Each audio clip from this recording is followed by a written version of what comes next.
Greetings to all of you. Welcome back to the insane physics. And so far, we have started kinematics.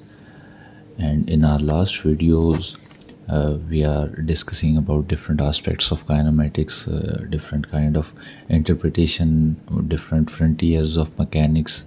And in a recent video, we have covered the tensors and the tensorial approach of scalars and vectors.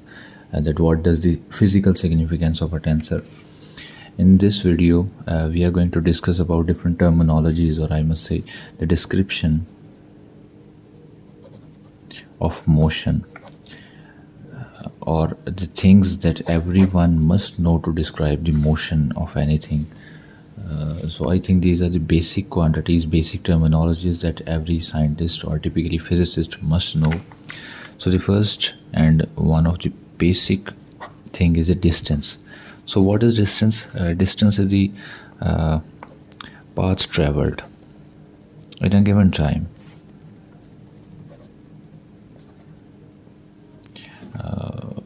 We usually use the word distance in our daily talk, and it refers to the traveling, that how much our object is traveling.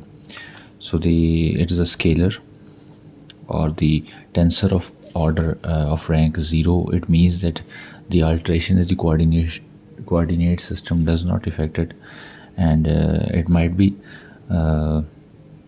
cannot be negative. This is the condition, that it cannot be negative. Distance cannot be negative. And the associated term with it is the displacement. So displacement is the shortest distance between initial or final point, or between 2 points, I must say. So it is a vector. So it means that if we change the coordinate system, it will affect the displacement, and it might be negative or 0 or positive. So these are the basic things that everyone must know. So there is an image. Let's suppose this is the point A and this is the point B, and we are supposed to travel from A to B. Then we have multiple choices. Let's suppose we have this path, I must say C, and or this part D. So distance between A and B must be the path of ACB or ADB. So both of these are the distance. But the displacement, or the shortest distance between them, is this one. I must name it J. So J is the displacement. They are usually measured in meters, and we have to specify the direction in case of displacement. But if we are in one-dimensional motion, and then the orientation or the signs of negative or positive is enough to interpret the motion. So this is about the distance and the displacement.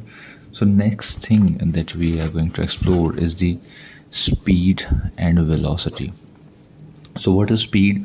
So speed is basically the distance traveled in a given time.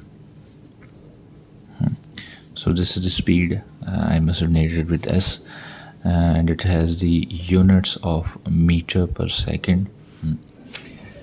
And as you know, that it comes from the distance from a scalar, so it is also a scalar. And as the distance cannot be negative, it is a condition for the speed also, that it cannot be negative. It might be 0 or positive, but it cannot be negative. And the next thing is the velocity. So velocity is the displacement over the given time. We get to know in our daily life about different kind of speeds and velocities, instantaneous velocities, or the average velocity or speeds. We will discuss it in later talk. So it has the same units, but it requires a specific direction to specify the velocity. It is a vector. It means that it is changeable. It might be changed by the choice of our coordinate system. It might be negative, 0, or positive. So now we have to discuss the different kind of velocities or speeds. So I must say that here is the speed and here is the velocity, I must say. So the first term that we usually get to know is the uniform speed or uniform velocity. So what does it mean? It means that an object covers equal distance in equal interval of time.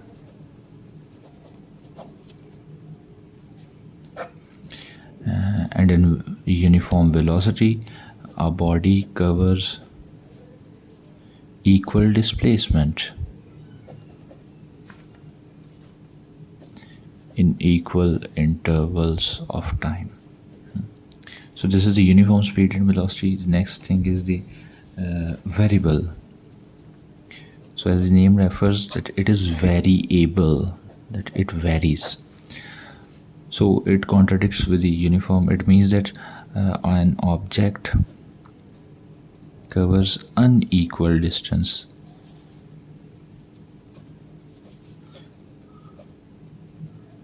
in equal time, or I must say equal distance in unequal time. So both of these are interchangeable, interconvertible. But in case of velocity, it covers unequal displacements in equal time interval. The third kind of speed or velocity we get to know about is the average speed or the average velocity. So what does it mean?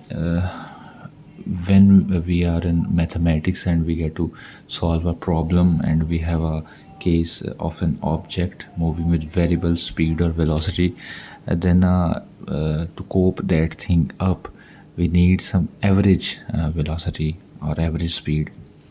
So average speed is the total distance. In this case, I must say that we have 3 intervals and the total distance from this to this, I must say, is 40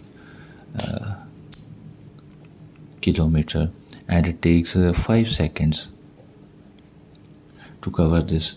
So the total distance over total time. So it does not tell us about what is the path and what is the contribution of each portion, but it gives us an overall gradient. So this is the speed average, and the velocity, that is average, is the total displacement over total time. And the last kind of velocity or speed we get to know is the instantaneous.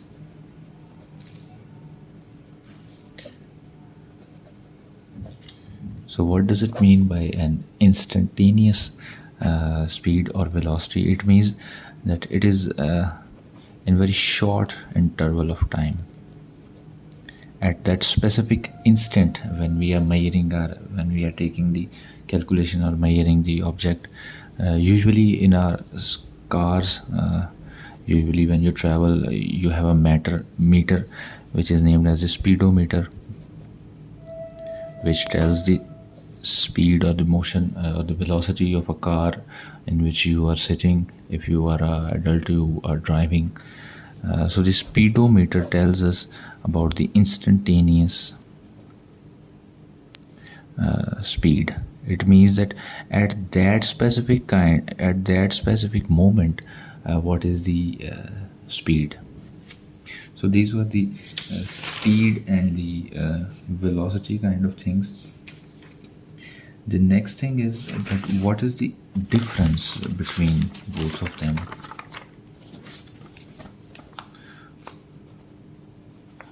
speed versus velocity. So what is the basic difference between them? So as you know that the speed is a scalar and velocity is a vector. So let we say that we have an object which moves with uniform speed of 40 kilometer per second or per hour, and we have a ball, let's say, moving following this circular path. Then at each point, I must say that we have discussed about the instantaneous velocity phenomena, that both of them have same units of it's have same speed and same velocity, but as velocity requires the direction also, so at each point we have different velocity.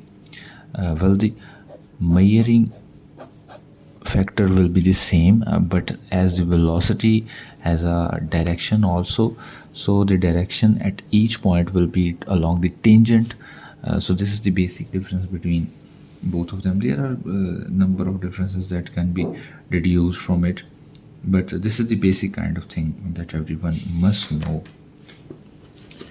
So after that, we have a scenario of uniform motion. So as we have studied about uniform velocity and speed, uniform means that in equal interval of time, object covers equal distance or displacement. So object is said to possess uniform motion if it has uniform velocity. So uniform velocity means that both the parameters, the measuring scale and the direction, both are uniform. So the uniform motion is only possible in one dimensional motion. We will discuss it. So let's suppose a body is traveling towards this specific direction. So this is the only case when the velocity can be uniform. In any other kind of motion, let's suppose we have arced motion. In this kind of motion, at each point, the measuring scale, as in this scale, we have 40 kilometers of speed and velocity. The measuring scale can be uniform, but direction at each point has its own instantaneous value. So this is not a case of uniform motion. So uniform motion is only possible in one dimension. Okay. So, and the second thing about is that we are to discuss about two kind of time graphs. The first one is the displacement time graph,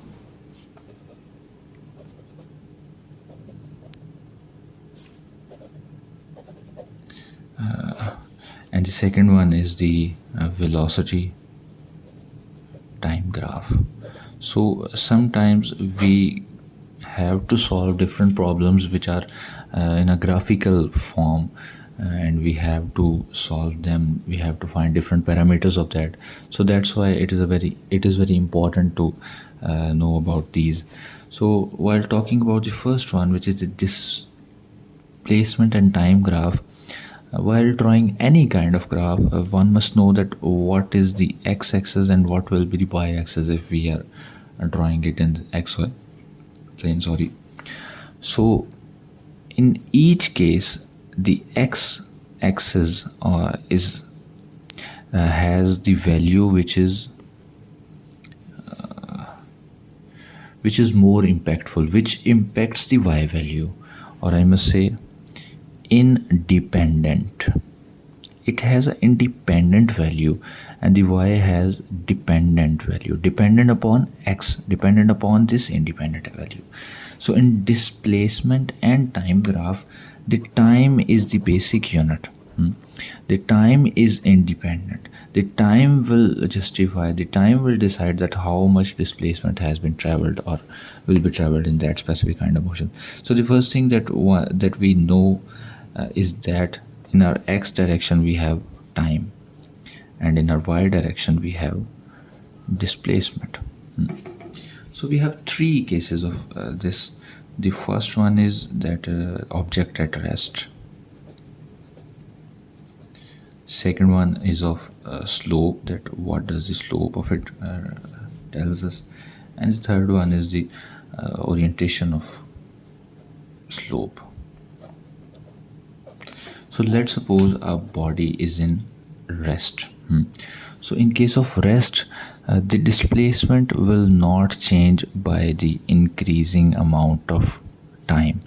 So it means that if a book is lying on your study table, it will stays there. It do not cover any kind of displacement, no matter how much time it takes.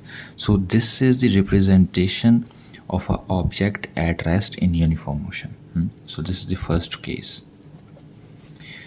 In a second case, we have a slope, let's say.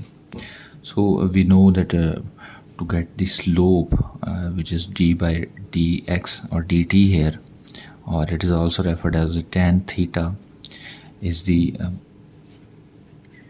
perpendicular, which is the displacement d over the base t. So the tan theta d over t, as you see this and try to figure it out, that what is the physical meaning of it. So the distance traveled divided by time is actually the velocity. So the displacement time graph, or the slope of the object, the slope of the motion in displacement time graph will gives us the velocity. So you must know that the by finding the slope you will get the velocity. And the third case is of we will draw it here. So this is the time and this is the displacement, I must say. So if we have a slope which is of this direction above the x-axis, so it has a positive kind of velocity. But if it is downward or below the x-axis, it has the negative velocity. So it is very obvious. So till now we have discussed about the distance and displacement. We discussed the physical significance of them. Then we get to know about the speed and velocity. What is the uniform speed and velocity, instantaneous speed and velocity, average and variable speed and velocities. Then we get to know about the difference, the basic difference between speed and velocity, that how it is possible that by same measuring unit it do not are the same. Then we get to know about the uniform motion. We studied that uniform motion is only possible in one-dimensional motion, and this is the reason why this is the case. Then we discuss about the first time displacement time graph and three cases of it. First is the object at rest. This is the graph of the object at rest. This is of the slope, and we get to know that the slope will give us the velocity. And this is the case where we get to know about that why either the slope is positive or negative, or the velocity is positive or negative. So now we get to know about we have to know about the velocity time graph.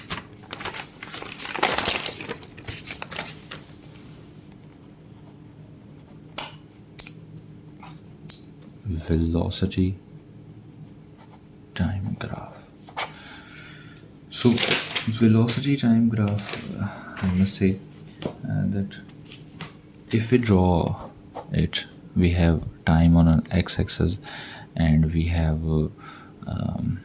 our velocity on y-axis, as x is independent and v is dependent. So in case of, one must know that we are till now in uniform motion. So what does it mean by uniform motion? As we discussed in a recent page, it means that it has unchanged kind of velocity, or the velocity which is constant. So as the time passes, the velocity will keep its value same. So this is the case of uniform motion of velocity time graph. This is v by t graph, and this is the case of uniform motion. And another kind of description is that we can calculate the distance, or we can calculate displacement traveled by this graph at any instant. Let me say that this is the specific area that we are dealing with. The area under the vt graph, let's suppose this is a, this is b, this is c, and this is d. So if we get the area, we get the displacement, but it takes a lot of the calculation and complex kind of measurements to discuss this. Till now, this is the worth remembering thing, that the velocity time graph in uniform motion will have the shape like this. That's it. So we have revised all the contents that we have discussed in our recent talk. We will be back in our next video with the topics of acceleration and in the non-uniform kind of motion with some of the numericals and other kinds of thing. So till that, keep vibing. See you.